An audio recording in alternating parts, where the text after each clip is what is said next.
শেখ হাসিনার মৃত্যুদণ্ডের পর প্রথম বৈঠক ভারত বাংলাদেশ। কি আলোচনা হলো? 2024 সালের 5 আগস্ট সাবেক প্রধানমন্ত্রী ফ্যাসিস্ট শেখ হাসিনার ক্ষমতাচ্যুত হওয়ার এবং পরে মৃত্যুদণ্ডের রায়ের পর প্রথমবার অনুষ্ঠিত হলো বাংলাদেশ ভারত নিরাপত্তা উপদেষ্টা পর্যায়ের দ্বিপাক্ষিক বৈঠক। বুধবার যাওয়ার কথা থাকলেও একদিন আগেই ভারতের রাজধানী নয়াদিল্লিতে পৌঁছান বাংলাদেশের জাতীয় নিরাপত্তা উপদেষ্টা খলিলুর রহমান। এই বৈঠকে তিনি ভারতীয় জাতীয় নিরাপত্তা উপদেষ্টা অজিত দোভালের সঙ্গে গুরুত্বপূর্ণ দ্বিপাক্ষিক বিষয় নিয়ে আলোচনা করেন। বৈঠকটি গত বছরের ওই ঐতিহাসিক ঘটনার পর প্রথমবারের মতো অনুষ্ঠিত হওয়ায় দুই দেশের কূটনৈতিক মহলেও তা বিশেষভাবে গুরুত্ব পেয়েছে। যদিও বাংলাদেশ হাইকমিশন বৈঠকের বিস্তারিত বিষয়ে জানায়নি, তবে জানানো হয়েছে যে বৈঠকে সিএসসির কাজ এবং অন্যান্য দ্বিপাক্ষিক নিরাপত্তা বিষয় নিয়ে আলোচনা হয়েছে।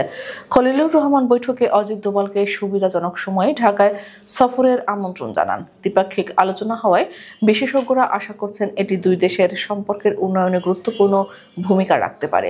আন্তর্জাতিক সম্পর্ক বিশ্লেষকরা মনে করছেন শেখ হাসিনার মৃত্যুদণ্ডের পর এই ধরনের উচ্চ পর্যায়ের আলোচনার মাধ্যমে দুই দেশের মধ্যে চলমান উত্তেজনা নিয়ন্ত্রণে রাখা সম্ভব হবে। বিশ্লেষকরা বলেন, ঢাকায় ক্ষমতাচ্যুত ফ্যাসিস্ট শেখ হাসিনার মৃত্যুদণ্ডের রায় ঘোষণা এবং তারপর ভারত আশ্রয় গ্রহণের ঘটনায় দুই দেশের কূটনৈতিক সম্পর্ক তীব্রভাবে পরীক্ষার মধ্যে পড়েছিল। এ পরিস্থিতিতে নিরাপত্তা উপদেষ্টাদের এই বৈঠককে আঞ্চলিক স্থিতিশীলতা বজায় রাখার জন্য গুরুত্বপূর্ণ হিসেবে দেখা হচ্ছে।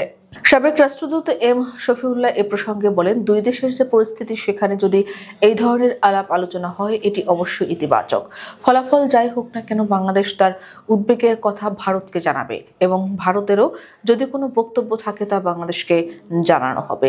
দ্বিপাক্ষিক আলোচনার ধারাবাহিকতা রাখা উভয় দেশের জন্যই ভালো।